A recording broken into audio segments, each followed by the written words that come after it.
আমাদের যাদের প্রশ্ন থাকবে এখানে হ্যান্ড রাইজিং এর অপশন আছে, আপনারা হ্যান্ড রাইজ করতে পারেন। এবং আমরা একেবারেই যার যে প্রশ্ন থাকবে এটা নোট ডাউন করে রাখবেন। আমরা লাস্ট সেশনে এসে শুধুমাত্র আমি আপনাদের থেকে প্রশ্ন নিব এবং তার আনসার গুলো নিয়ে আমি আলোচনা করব।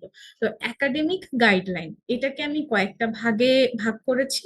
তো এর মধ্যে আহ, আমি কিছু নোট ডাউন করে রেখেছি যাতে আপনাদের সাথে আমার আলোচনা করতে সুবিধা হয়। তো প্রথম যে বিষয়টা নিয়ে আলোচনা করব সেটা হচ্ছে যারা সিইসি ডিপার্টমেন্টে ভর্তি হতে চাচ্ছেন এই মুহূর্তে।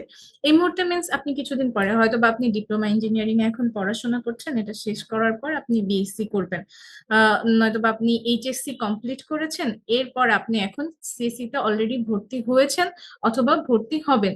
এই মুহূর্তে আসলে প্রিভিয়াসলি কোন পড়াশোনাগুলো আপনাকে এই একাডেমিক গাইডলাইনে সহযোগিতা করবে। প্রথমে আমি আলোচনা করব যারা জেনারেল থেকে এসেছেন, এখন বিএসসি করতে চাচ্ছেন, সেক্ষেত্রে আপনাদের কয়েকটা বিষয় প্রায়োরিটি দিতে হবে। সেটা হচ্ছে যে এইচএসসির যে আইসিটি বুকটা থাকে, আইসিটি বই, এটা খুবই ইম্পর্টেন্ট। এই বিষয়ে মোটামুটি আইসিটি বইয়ে যে 5টা বা 6টা, খুব সম্ভবত 5টা চ্যাপ্টার থাকে, তো প্রথম 2টা বাদে বাকি যে 3টা চ্যাপ্টার আছে, এর প্রত্যেকটা চ্যাপ্টার আপনাকে একেবারে খুব সুন্দরভাবে বুঝতে হবে, পড়তে হবে। যদি আপনি কোনো রকম ফাঁকি দিয়ে ওইটা আর কি কমপ্লিট করে এসেছেন, তবুও আপনি এখন যদি সিএসসি তে ভর্তি হতে চান, তো রাইট নাও আপনাকে ওইটা আবার রিভিউ করতে হবে এবং খুব ভালোভাবে পড়তে হবে। পরীক্ষায় ভালো করার জন্য না, বেসিক্যালি আপনাকে নিজে শেখার জন্য পড়তে হবে। এরপর সেখানে মোটামুটি এটা গেল আইসিটি বুকটা, এবং এরপরে আসে হায়ার ম্যাথ। এইচএসসি তে যে হায়ার ম্যাথমেটিক্স সাবজেক্টটা থাকে, এই হায়ার ম্যাথমেটিক্স সাবজেক্টটা খুবই গুরুত্বপূর্ণ। এইখানে বিএসসি যারা করবেন, বিএসসি ইন সিএসসি, মোটামুটি 4 সেমিস্টার বা 5 সেমিস্টার আপনার ম্যাথমেটিক পড়তে হবে। তার মধ্যে আপনার যেই বিষয়গুলো থাকবে তার অনেকগুলোই আপনি এইচএসসি তে কমপ্লিট করে এসেছেন। তার মধ্যে ক্যালকুলাস পার্টটা অবশ্যই থাকবে, ইন্টিগ্রেশন, ডিফারেন্সিয়েশন সেখানে আপনি শিখবেন। এরপর আপনি স্ট্যাটিক্স অ্যান্ড প্রবাবিলিটি। বর্তমানে মেশিন লার্নিং যারা শিখতে চাচ্ছেন, মেশিন লার্নিং খুবই একটা ডিমান্ডিং টপিক এই জেনারেশনের জন্য। Artificial intelligence, machine learning, deep learning, এগুলো নিয়ে মূলত যারা কাজ করতে যাচ্ছেন তাদের জন্য ম্যাথমেটিক্স জানাটা অবশ্যই জরুরি।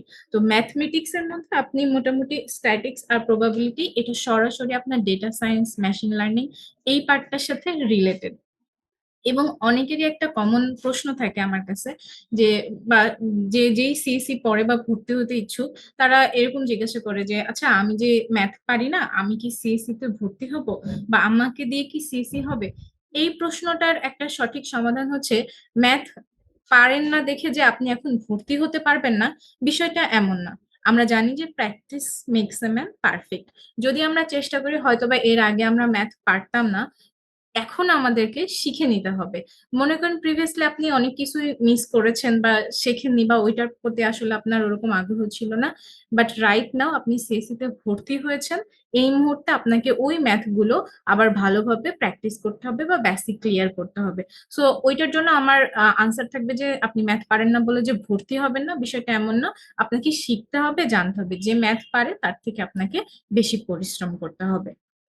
তো পরবর্তী বিষয় হচ্ছে আইসিটির কথা বললাম, স্ট্যাটিক্স, প্রবাবিলিটি, এটা পড়তে হবে। আমাদের হায়ার ম্যাথের সবগুলো টপিক, ভেক্টর অ্যানালাইসিস একটা সাবজেক্ট, একটা ছিল, চ্যাপ্টার ছিল, এটাকে ভালোভাবে পড়তে হবে। এটা মোটামুটি বিএসসি তে একটা আপনার সেমিস্টারে এই বিষয় নিয়ে মূলত আলোচনা করা হয়। তো প্রিভিয়াসলি যদি এইচএসসি লেভেলে আপনার এই বিষয়গুলো কভার করা থাকে, তাহলে আপনার একাডেমিক পড়াশোনার শুরু, যেটা আর কি সিএসসি তে আপনি ভর্তি হতে চাচ্ছেন রাইট নাও, এটা আপনার জন্য খুবই ইফেক্টিভ হবে। এবং এই সেম গাইডলাইনটা যারা ডিপ্লোমা রাইট নাও শুরু করেছে তাদের জন্য থাকবে। এবং এখানে আপনাকে আরেকটা বিষয়, যারা সিএসসি তে ভর্তি হতে চাচ্ছেন তাদের জন্য, সেটা হচ্ছে যে আপনাকে অবশ্যই মাইক্রোসফট অফিস অ্যাপ্লিকেশনের কাজগুলো জানতে হবে।